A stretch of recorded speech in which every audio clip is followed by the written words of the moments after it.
Savitri, Book 2,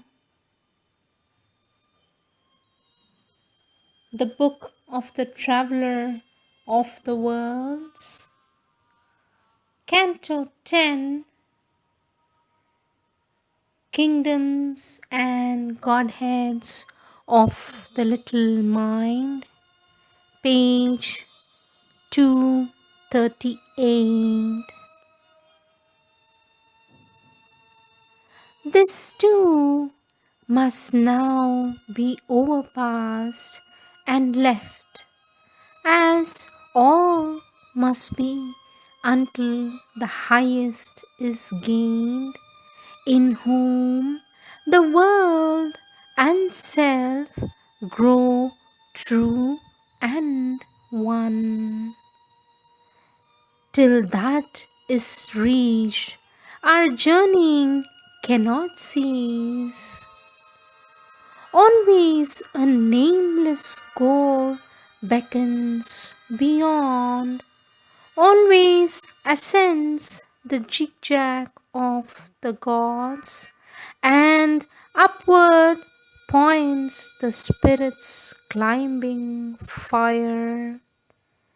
This breath of hundred-hued felicity, and its pure heightened figure of time's joy, tossed upon waves of flawless happiness, hammered into single beats of ecstasy, this fraction of the spirit's integer, caught into a passionate greatness of extremes, this limited being lifted to zenith bliss, happy to enjoy one touch of things supreme, packed into its sealed small infinity, its endless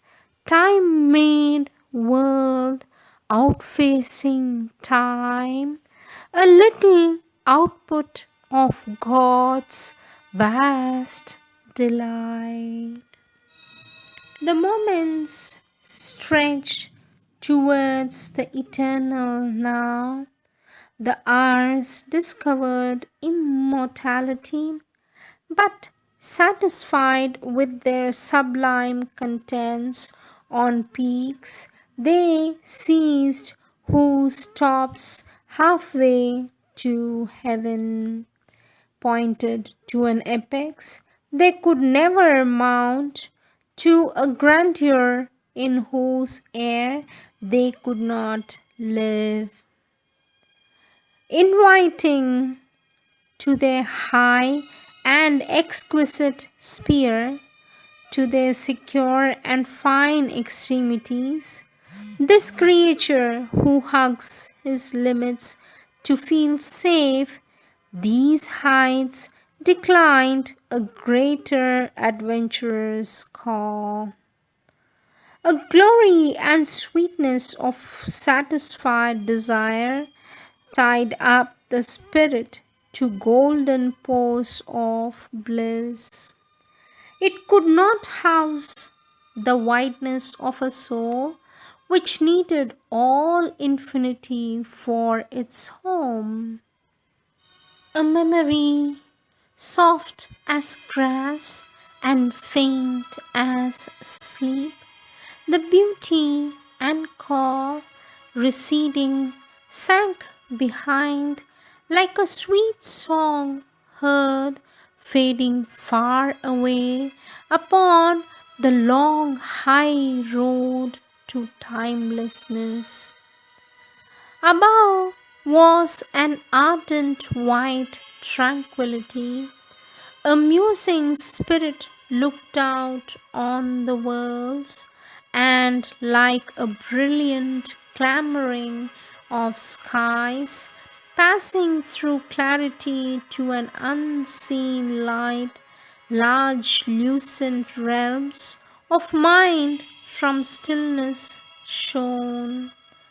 But first he met a silver grey expanse where day and night had wedded and were one.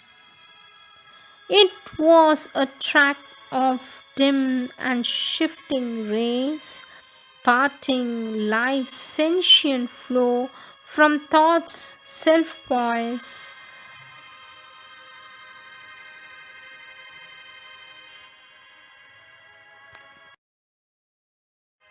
A coalition of uncertainties bear exercised uneasy garment on a ground reserved for doubt and reasoned guess, a rendezvous of knowledge with ignorance.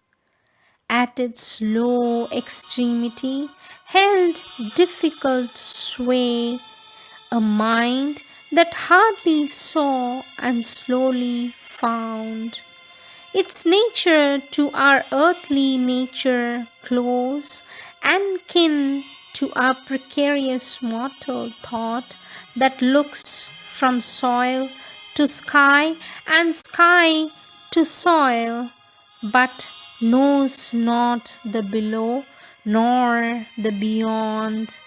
It only sensed itself and outward things. This was the first means of our slow ascent from the half conscience of the animal soul living in a crowded press of shape events in a realm it cannot understand nor change. Only it sees and acts in a given scene and feels and joys and sorrows for a while.